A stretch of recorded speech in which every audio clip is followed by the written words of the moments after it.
Welcome everyone to Textiles and Tea with the Handweavers Guild of America. I'm Kathy Group. I am the Advertising and Marketing Manager, and I get to be your host today. I want to welcome everybody. Just to let you know, our sponsor today is Rebecca Jones. Thank you, Rebecca. We appreciate you being our sponsor today for this program. We always appreciate our sponsors, but it's kind of nice when one person steps up and says they're going to sponsor Textiles and Tea. So thank you, Rebecca.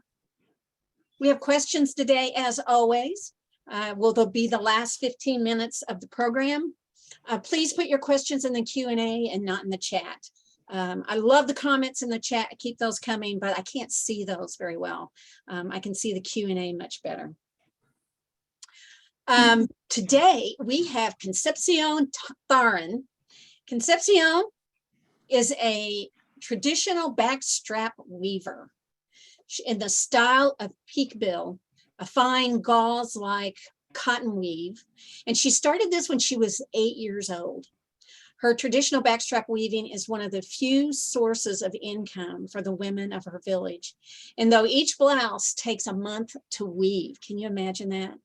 She sold weavings to fund her education and represents women weavers of her village as they sell their products throughout the country. She currently resides in Tarpon Springs and teaches throughout the Pinellas County in Florida. Welcome, Concepcion. It's wonderful to have you here. Hello. There you go. Thank you Good job. so much for having me. I'm very happy. Uh-oh, kind of a little technical difficulty to be here. here. All right. Well, we always start off with the silly question, which is, what is your favorite tea?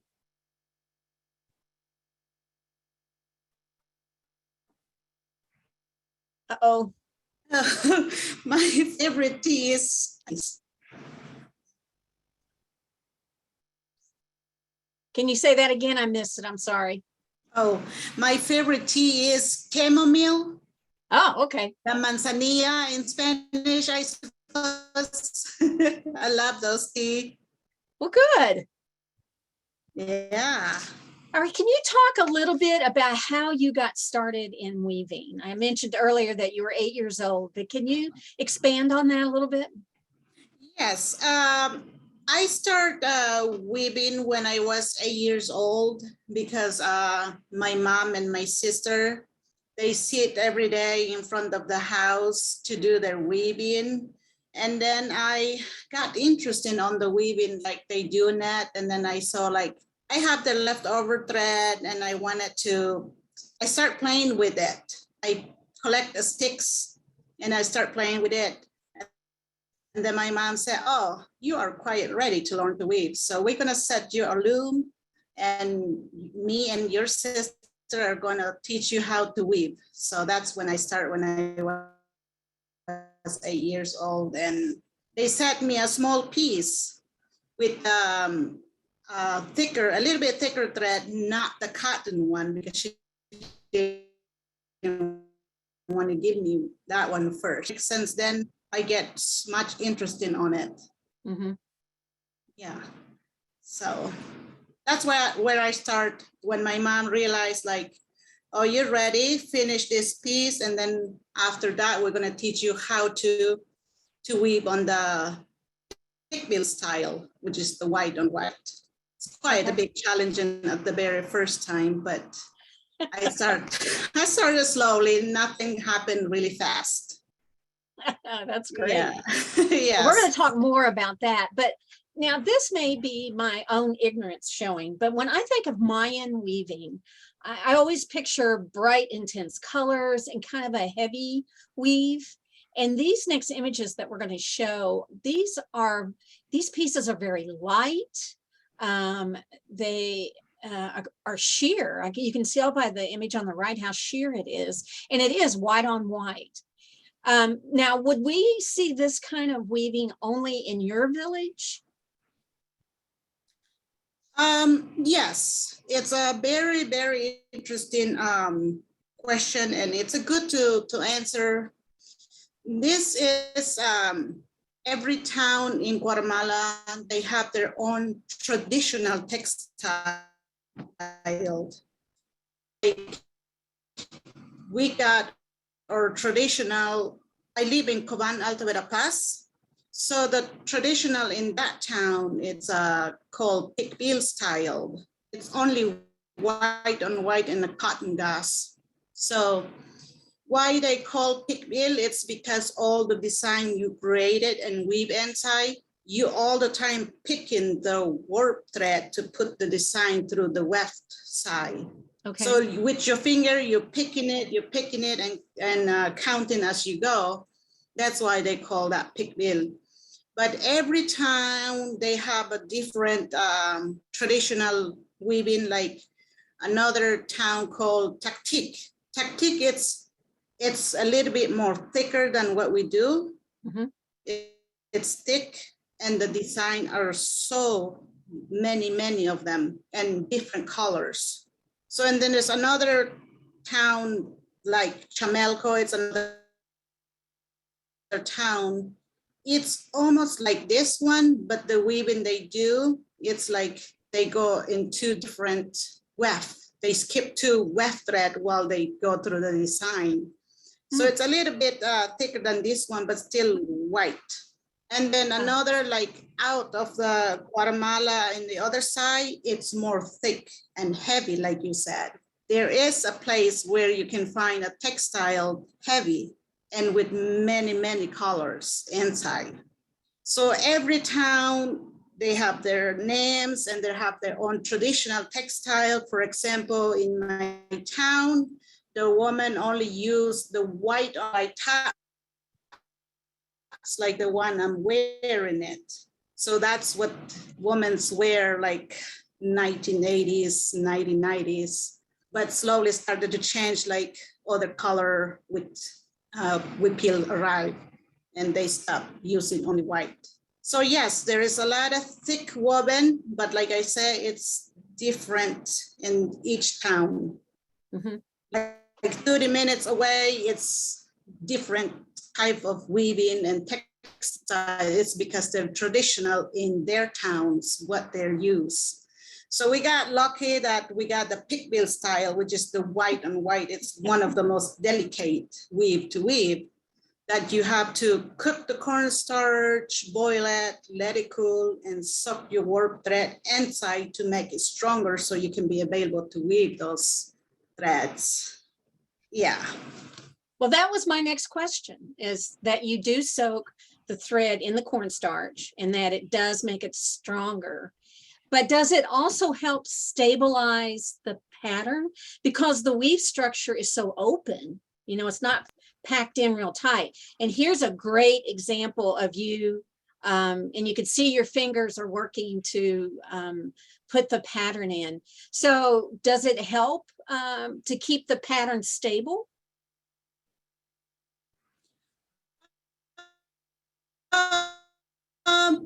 Not really, only the warp thread that you can soak in the cornstarch. That's the mostly that you picking with your finger as you go with the design. So the weft thread that we use for the weft, we don't soak that because it's kind of hard to open those. That's okay if it's not strong.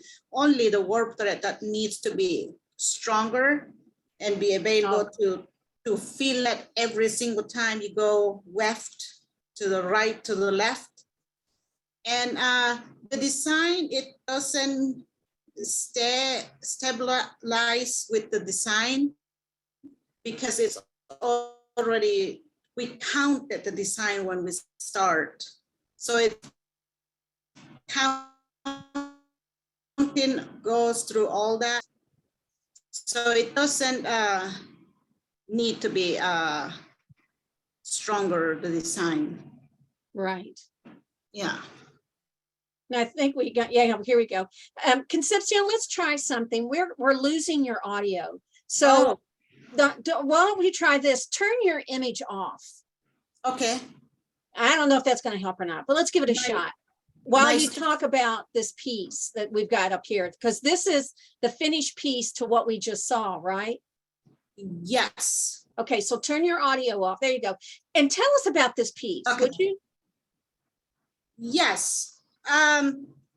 This beautiful piece that the color of the cotton gauze, it just started to arrive this past 2 years.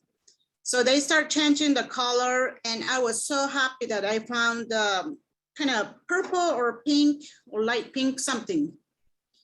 But I was very happy to find some color, and I wanted to try. So it turns out it looks really pretty on the purple warp thread, and the design are white. So the first design that you can see at the very beginning, of course, we count every single thread in between those designs. And it's been count when you pick the thread and put the white design in there. So those are crop where we started. And then we make a lot of little dots to look very pretty as you go up. And you can see inside that little diamond shape, there is a tree over there and a bird on top. My father used to tell us a story about that tree. It's a tobacco plant, he said. So that's a tobacco plant, a hummingbird on top of that tree.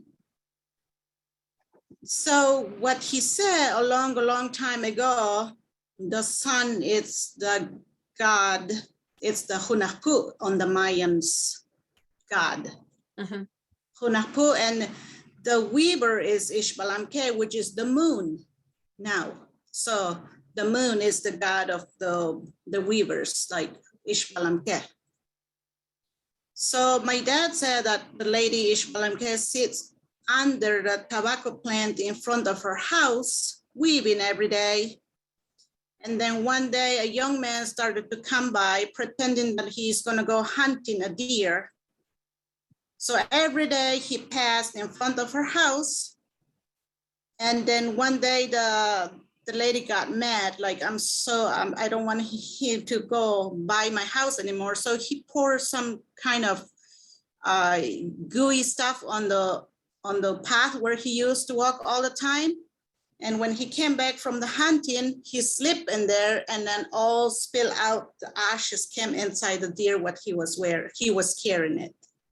So he's not really hunting, he's just that woman, which is the Ishbalamke.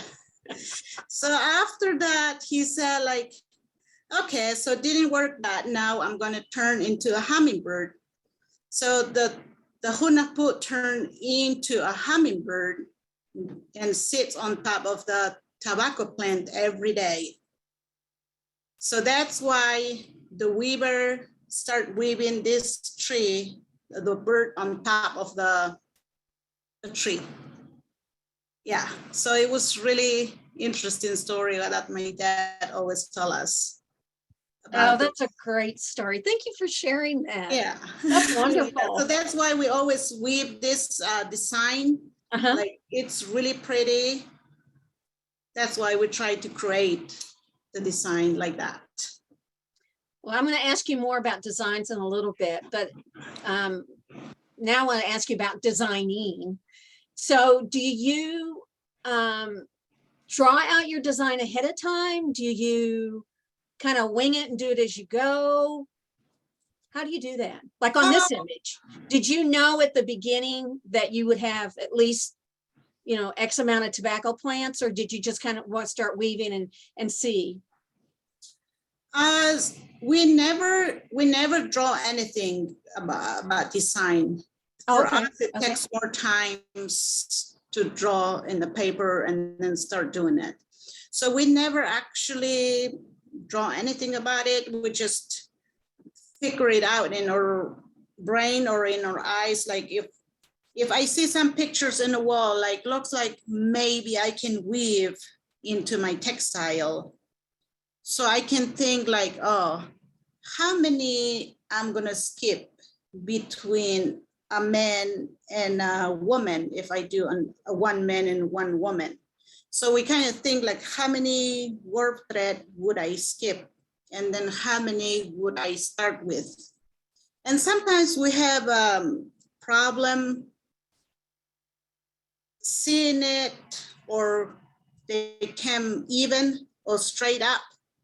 Sometimes they will go like, if you don't count it right, for example, with this scrap, if I don't count it the warp thread correct way, one of them becomes smaller and one of them become bigger, and one of them will connect it sooner than the other one. That happens many times.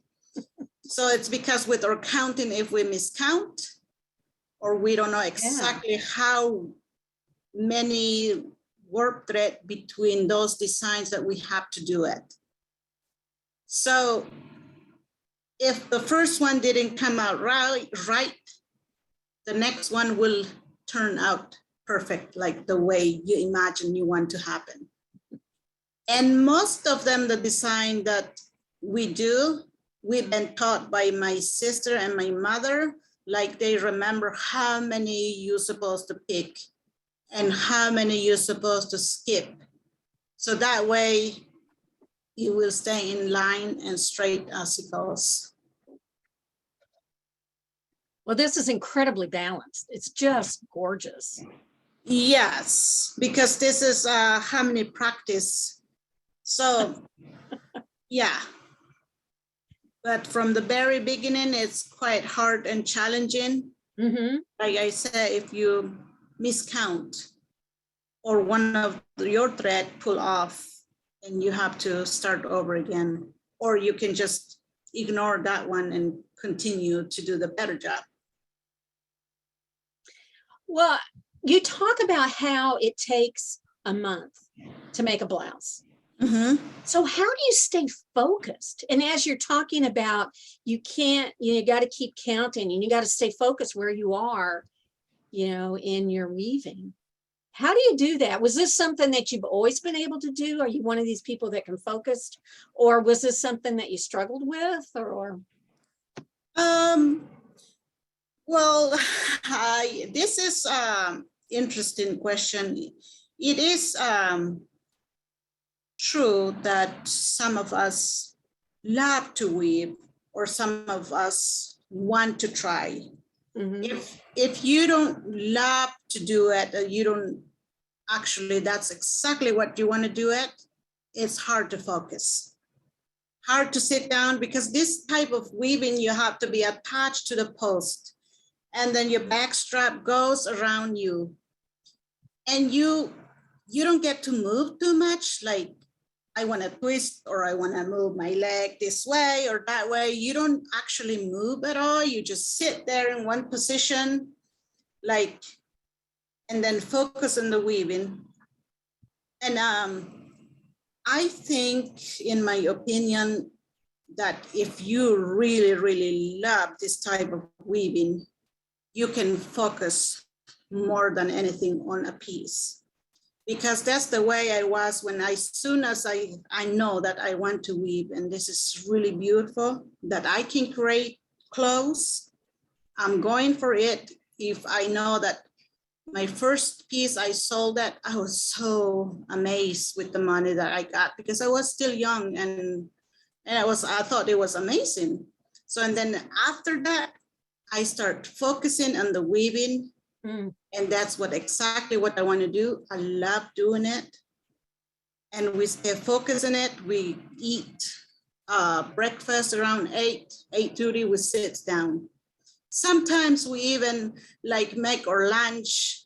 So we just set our lunch ready for lunch, and then we start weaving. We don't have to worry about lunch, preparing lunch when lunchtime comes. So we just sit down and keep weaving and weaving and weaving. And during lunchtime, we take 30 minutes break and then on again.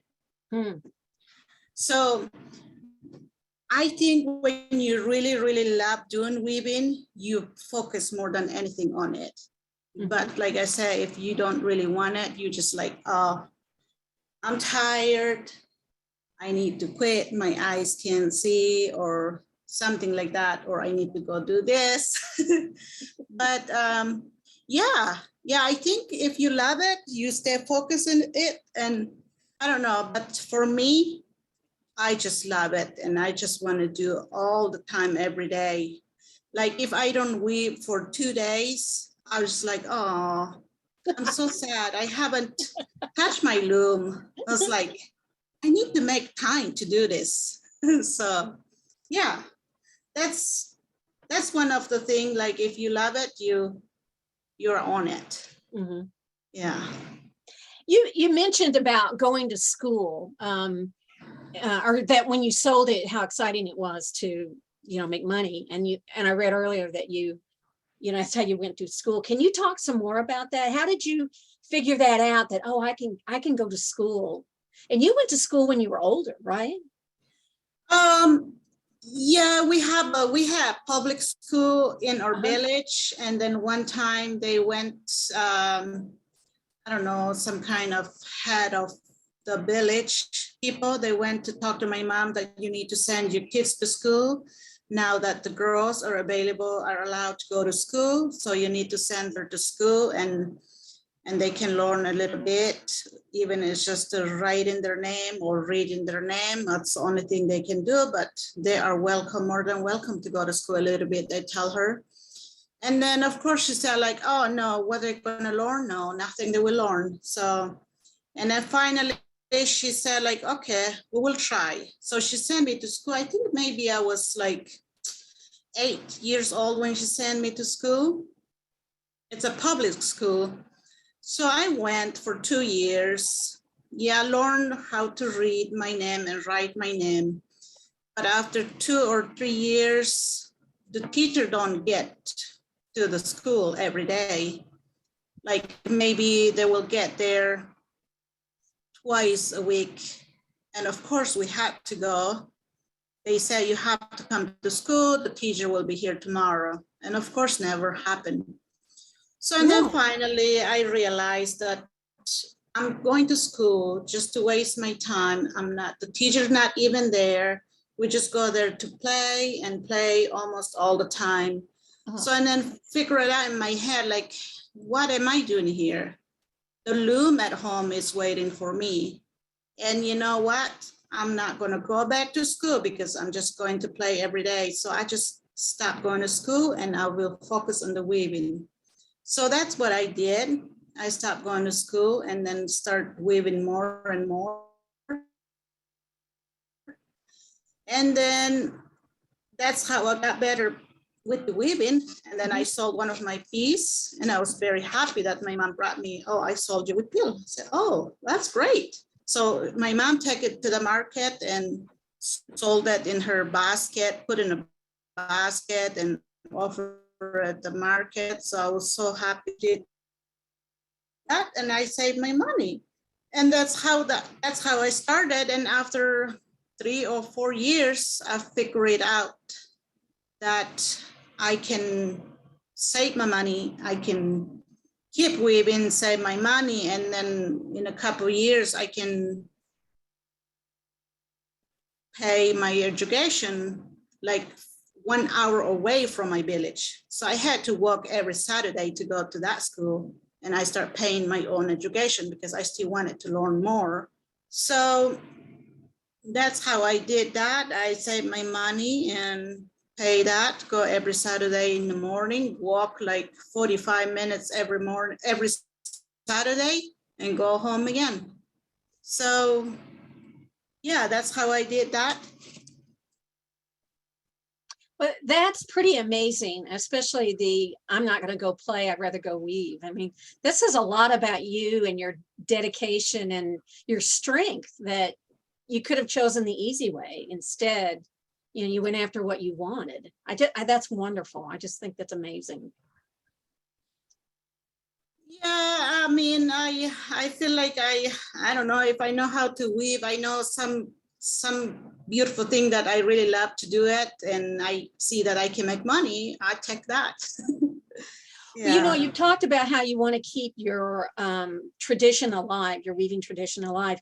Do you think that because it is so time consuming and it does require focus, that a lot of younger people, the next generations, don't want to do weaving? Yeah, it's a lot of focusing, and like I said, it's a lot of sitting down. Like now on a lot of young kids that they can, now that their parents are growing coffee more. So young girls wants to go pick coffee more than sit in little job downtown, like they get paid nothing a month, but they choose that instead because they think the weaving takes a lot of time to do it. Like this piece is not going to be done in a week. This wall hanging will take, like, for me to finish one of the design, it takes like 4 or 5 hours to do one of the design. Wow. So that's one of the reasons that the young kids, they don't really want to do it because it takes time.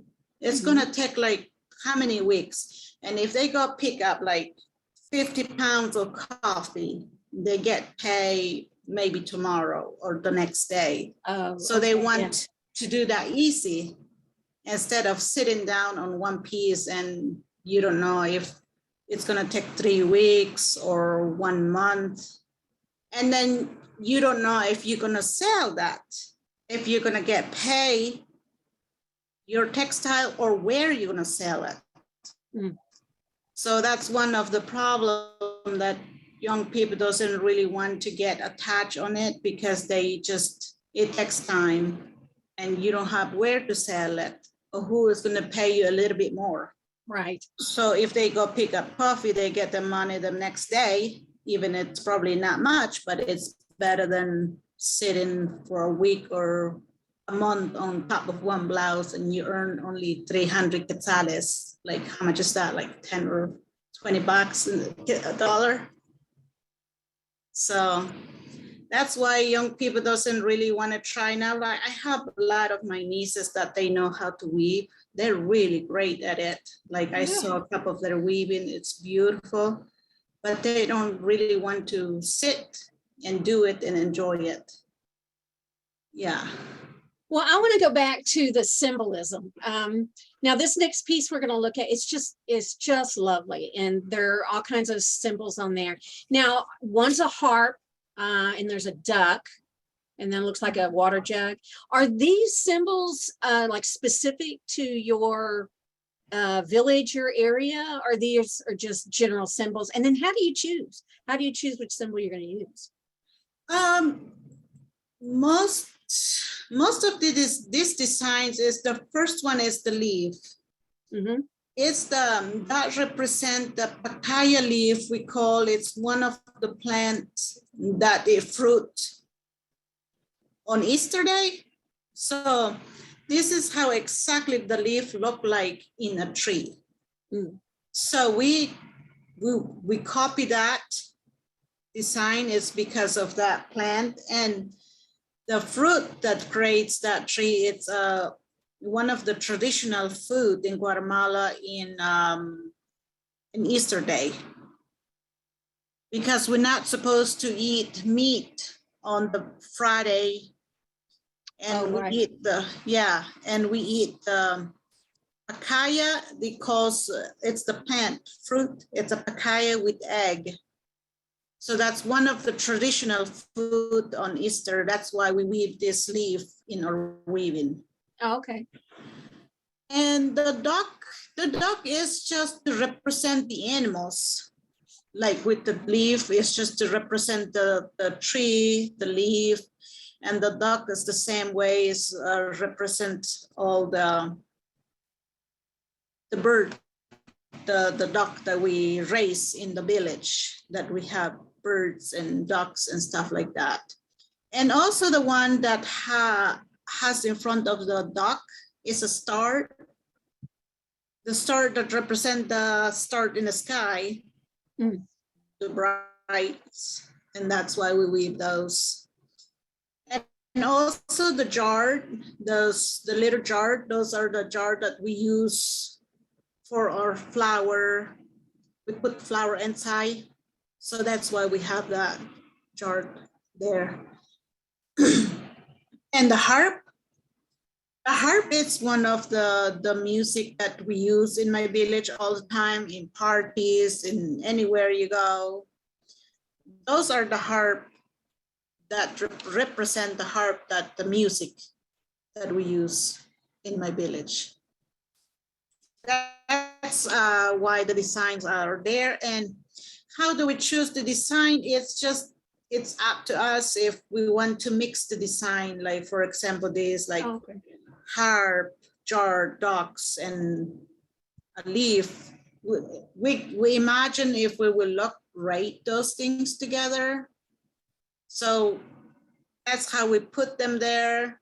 And we're trying to think what would look pretty with these designs. What if we will look pretty if we put one heavy weft thread between the design? So we kind of just think in her head, how do we want them to look? If they will look great, or what would they look like? So that's why we put these designs all together like this. Oh, it's just gorgeous. It's just Thank you. Now, Dr. Gabriel Vale from the University of North Carolina presented with you at the Maxwell Museum of Anthropology in Albuquerque, New Mexico. Now, can you talk some about that experience? I read about this online and I just thought it was fascinating. So could you tell everybody about that experience, what you were doing there, how it all came about?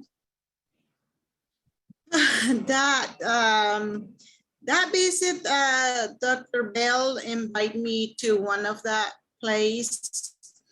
I think she received an email from them that saying that they have pieces in their collection that they're not sure where are the pieces come from, if it's from my village. And they thought maybe I know it and they want me to go see if I recognize or where is it come from? Is it from my village, my town, or somewhere else? Mm-hmm. So that's why they got me there. And then I said, okay, I will go. That sounds interesting. I got so excited to go there to see, like, I just wanted to see what is there. So when I saw this piece, I was so shocked. I was so surprising because I have not seen a design like this in a long, I have not ever seen this design. So this is my first time seeing this design, and then in my head, like, oh my gosh, this is amazing. I bet you I can make one of these. So, and then I told them that this design, this textile, it's been hand woven from my town, because I can tell that it's come from my town. If it's not from my town, it's a little bit different, but this is from my town. Whoever the woman wove this, it's amazing. I love it. Yeah. So, how can you tell it's from your town? I'm sorry? How can you tell it's from your town? What are some of the features that show you it's from your town? Because of the design, it's created the way we create ours. Okay. Yeah, it's created exactly the way that we create our design. That's how I know it's from our town. So I was really happy to see this one, and I said, like, I'm gonna make one like this. I have not seen any design like this, so I was very happy. Mm-hmm. Yeah. Now this is the piece you made, correct? Yes, this is the piece that I made, but I made a little bit change in this one. I used the tobacco plants, the hummingbird on top instead of the other one. Yeah. Yeah, but so if you can put this design picture together, you can see that they created like the other one too. Yeah. So that's how I know they were really excited that that I tell them that I know this is from our town. So they said, oh my gosh, this is incredible. We did not ever know where this come from, they said. So I was very happy, and I get to see other textile as well too. I got to see different, I think one from San Cristobal, it's the red and white. It was really beautiful as well too. So it was pretty neat and interesting, and I was very happy to be there with them, and we enjoyed it. How did she find you? How did you guys hook up? Dr. Bell? Uh-huh. I don't remember anymore because it's been like 2009. Oh, okay. That's how she find me. I don't know how did she find me, but it's been a long time. Since then we start doing stuff, and then she said like, oh, maybe you can do demonstration here. Maybe you can teach here. Maybe we can interview and stuff like that. So that's how it started. Yeah. So that was very interesting. Yeah. Well, tell the rest of the story about this piece. What happened after you made it? What happened after I made it? When I finished this one, Dr. Bell said that you're gonna make one wall hanging, and we're gonna send it to the Maxwell Museum. I bet you they're gonna be very, very happy to see one of your pieces that you actually created and give it to them. She told me. I said, okay. So I create the piece and then send it to Dr. Bell, and then she passed it to them. They have one of my pieces now, and it's really exciting. And hopefully one day I will go there and see with my own eye my original hand woven in one of the museum. That would be very interesting if one day I go to see it again. Oh, yes. Yes. That's wonderful that they recognized, you as a weaver and showed your work off like that. I think that's wonderful. I think it's amazing too, because they asked me to do a demonstration. I did demonstration in one of the middle of the room. So it's a lot of people were impressed about it. Like, oh my gosh. It was like, yes, I can do, but it's a little bit hard to do it, but I was there. And like I said, hopefully one day I'll go and see with my own eye my wall hanging on their wall. Yeah. Yeah. All right, everybody in the Albuquerque area, go check it out. Let us know what it looks like. We want to see. What does your family think of, that their mom has a piece hanging in a museum?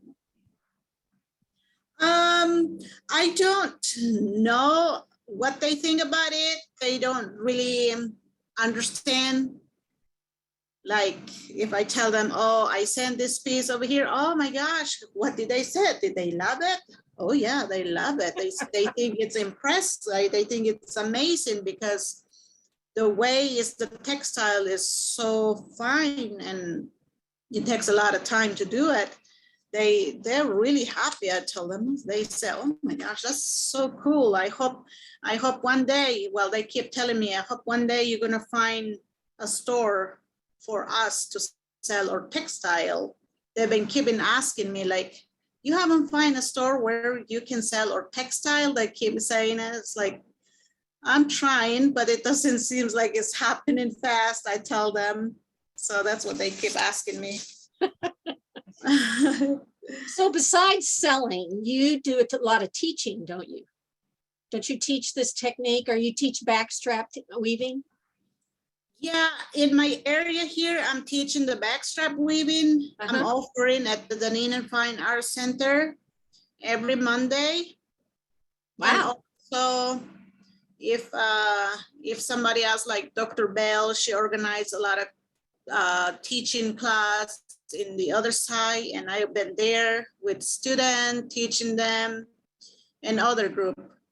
So I've been offering weaving class at the Danina Fine Art Center where we are here, and doing demonstration. If they told me like, you want to do demonstration, so I do demonstration, and they take me where they told me to go. So that's what I've been doing since then, demonstrating and stuff like that, teaching. Yeah. Well, do you ever find that with all your time teaching, especially teaching this technique of backstrap, when you want to just weave for you, what do you weave? I weave all kind of things like a blouse or like right now I'm working on one of the white and purple design. It's going to be a blouse. But what in my head, like I want to try to sell them. But if it doesn't go on sale, then I will just wear it one day. If nobody wants to buy it, I just wear it one day. Good just for like you. the way I'm doing. Yeah. Even I wanted to live with the weaving, like I want to do that all the time. But being here in the United States, you can't live with just the weaving. You can't make living like that. So I tried for a long time to do that. And now like I can't sell too much and I can't be just sitting here and not making a little living. So I got a little job and then I'll do my weaving at the time, but when I have my free time and I go to work a little bit. So what's next for you? Next for me, I'm gonna be still offering weaving class, try to offer weaving demonstration, trying to sell my weaving, trying to make looms like the way I'm doing now, and hopefully one day I can make a sale or more or stuff like that. So I'm looking forward for that, to make more people to get interested on the weaving, so I can teach them, so the weaving, backstrap weaving, it won't die. So I can teach other people to do it. Now, so do you travel? Do you travel to other places to teach? Or would you travel to other places to teach? I have not traveled to other places to teach, but if it will come in hand, I will go. I would go. There you go, people. If you're looking for a workshop or a program. Yeah. Here's your woman. To do it, I will go. Yeah. Well, let's I'm looking forward. Let's see what questions we've got. We got a bunch. Okay. Okay.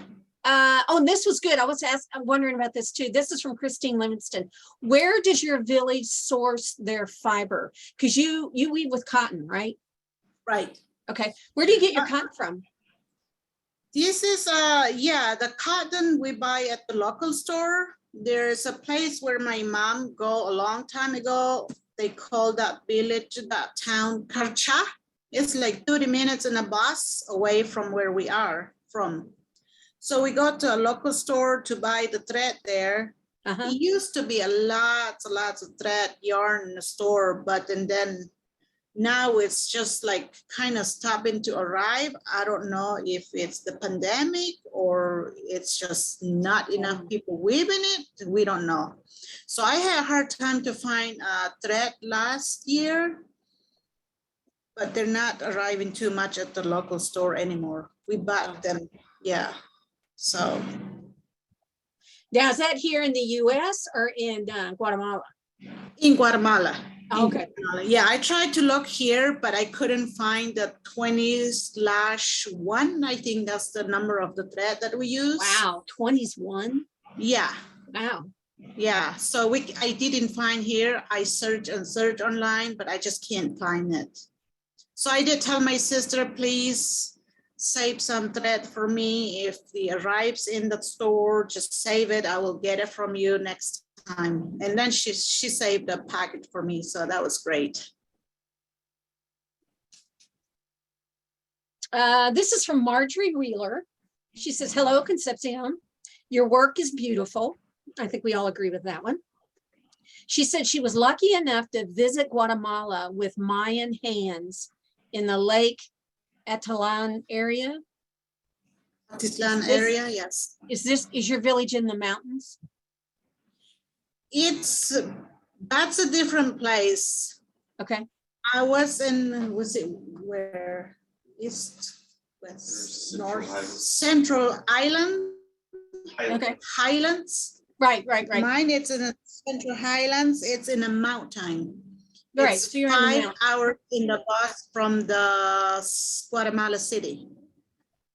Yeah, I looked it up on the map, and you are just pretty much central Guatemala, aren't you? Yeah, it's pretty much central Guatemala, but it's way out of the city. Yeah. Yes. Was it hard to get supplies there? In the village for the food, or like other Weaving. weaving? Oh no, Oh, no, good. not really. You have to just make your own loom. Like you go in the bush and collect like strong sticks.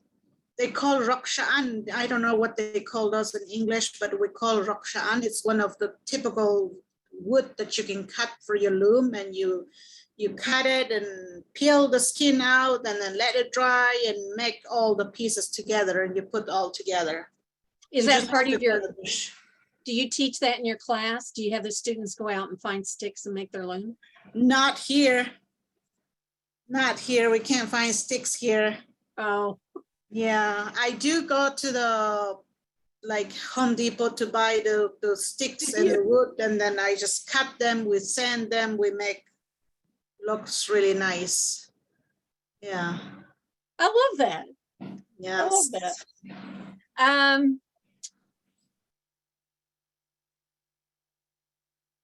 Oh, Bernadette, I think it's iPad wants to know, do the women talk to each other while they're weaving? Or is this something that you did in your house by yourself? It's something that we do in our house by ourselves. Like if I have a sister, like if we're 3 or 4 of us, we sit. She said, "Keep it." We sit inside in front of our house, and then we weave together, and then we talk to each other, and we think, like maybe talk about new designs. What are you gonna make next when you finish this piece? And then we start thinking, oh, maybe I will do a horse. What about you? So we keep talking about what's the designs next, that when we finish one piece. And we talk and think how many in between we're gonna do and stuff like that. Yeah, but not with other people.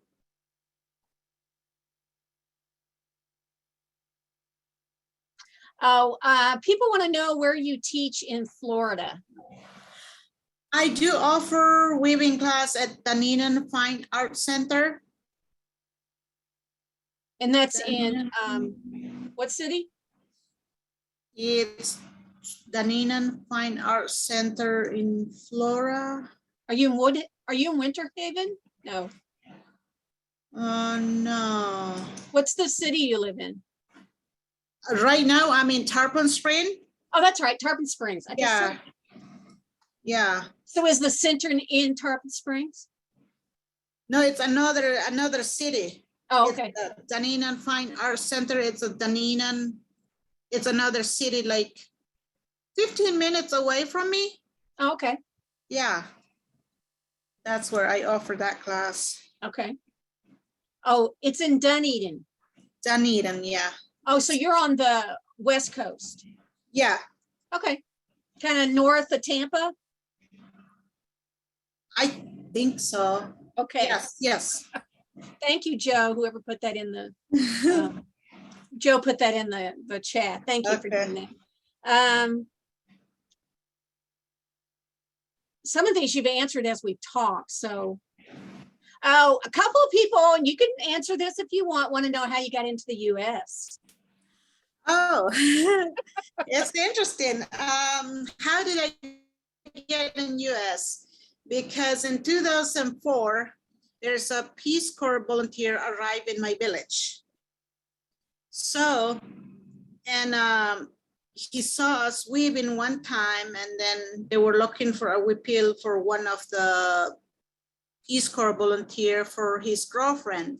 So because we live in the edge of the road, so they saw us weaving, they stopped by, do you have any weapilis available for my girlfriend? I said, well, I have one. I don't know if you would like to see it. And he said, yes, I would love to see it. So I showed to them, and then he said, okay, save this for me, and I'm gonna go to see with the other lady if they have some, he said. So they left. And then on their way back, they pick up the weaving. And then 2 weeks later, the Peace Corps volunteer came back and said like, hey, the weaving that you guys done, it's beautiful. Would you ever think in you guys had like, maybe it's better to get together and make a meeting and go find store at downtown, go offer it. Maybe somebody will be interested in buying it. I said, no, we never thought about that. And he said like, why don't you call all the weavers and we can start a meeting, we can meet and go find a store for you guys to sell your textile. He said like this. I said, okay, maybe that's a good idea. So I called the woman to come in a meeting. Of course, not very much they come. There might be only showing up 5 of them and my sisters. So not many of them. So we start. I went with him almost all day with one of my niece downtown. We walked 1 hour because there's no bus by then. Mm. So we walked and we went to the downtown and they said, oh, we are not interested. So, okay. So we went back home and then a couple weeks later, they said they're gonna start another group downtown and you can join us. They said, bring your textile and stuff like that. If you have couple, even with only 2 or 3, just to start with, they said, okay. So that's how we started. And month passed, they made me as the president, their first president of the Weaver. So I said, okay.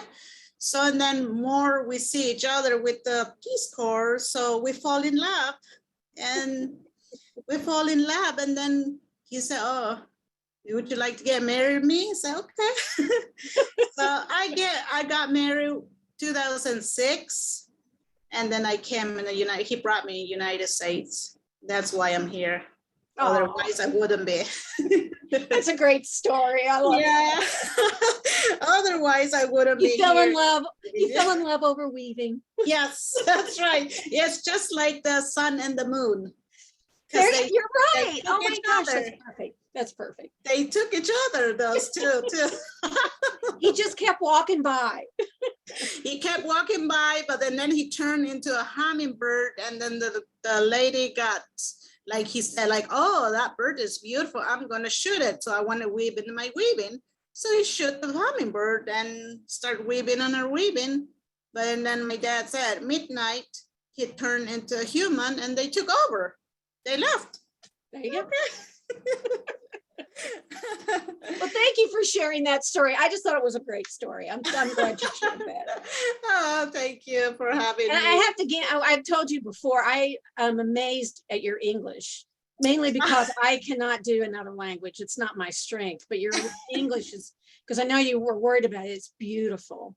Yeah, thank you. And I hope everybody understands my English. Woman. Yes. Now, someone else has talked about this. Have you worked with Weave a Real Piece at all? Say it again. Weave a Real Piece. Weave a Real Piece. Have you heard of them? No, I don't think so. Yeah, we got to get you connected to Weave a Real Piece.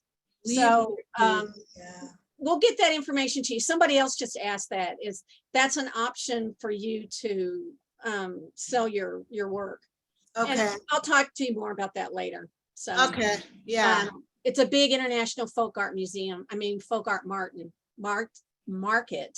Okay. Out west. So. Oh, yeah, that sounds interesting. It is. It is. You'll love it. Yeah. And unfortunately, we have to stop. All right. I like stopping on your story about the sun and the moon. I like that. Yeah, the sun and the moon, they took off. It's the way my husband took me away. Yeah, thank goodness. No, yeah. Thank goodness when you're here. We wouldn't have known about you and seen your beautiful work. Thank you so much for being here today. I really do appreciate. And again, if you came in late, she does exist. She does have a face. We haven't shown her face We had her turn her camera off because we were having some audio problems. I apologize, Concepcion. You have such a Okay. wonderful face. I'm sorry we couldn't show it more often. But thank you again for joining us today. If you would like to see more of Concepcion's work, she has a beautiful Facebook page, and it's Facebook Concepcion Mayan Weaving. So go check that out. You will love her work and her stories. She's got great stories. So check Yeah. that out. And again, thank you so much for being here today. I look forward to seeing you teaching class all over the US soon. Yeah, that would be amazing. You would be a great class. I would love to take your class. Yes. If you would like to sponsor, again, I want to thank our sponsor for today, Rebecca Jones. Thank you, Rebecca. I hope you're watching. I do appreciate you jumping in there and being our sponsor for today.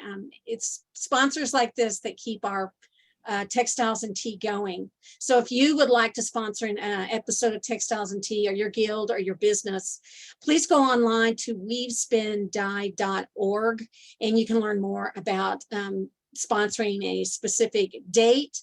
If you have a person in mind, let me know. We're always looking for suggestions on guests for Textiles and Tea. If you want to support more programming like this, please donate or join at weavespindye.org. If you've missed any episodes, they are on Facebook. And a lot of people were asking about Anne's episode a couple of weeks ago. We had some technical difficulties and we couldn't upload it at the time, but we will put that on Facebook and we'll get that up as soon as we can.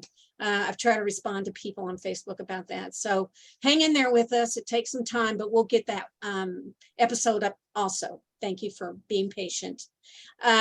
Spinning and Weaving Week. Sorry, Mandy, jump back. There you go. Spinning and Weaving Week's coming up. I can't believe it. It's August, and Spinning and Weaving Week will be in October.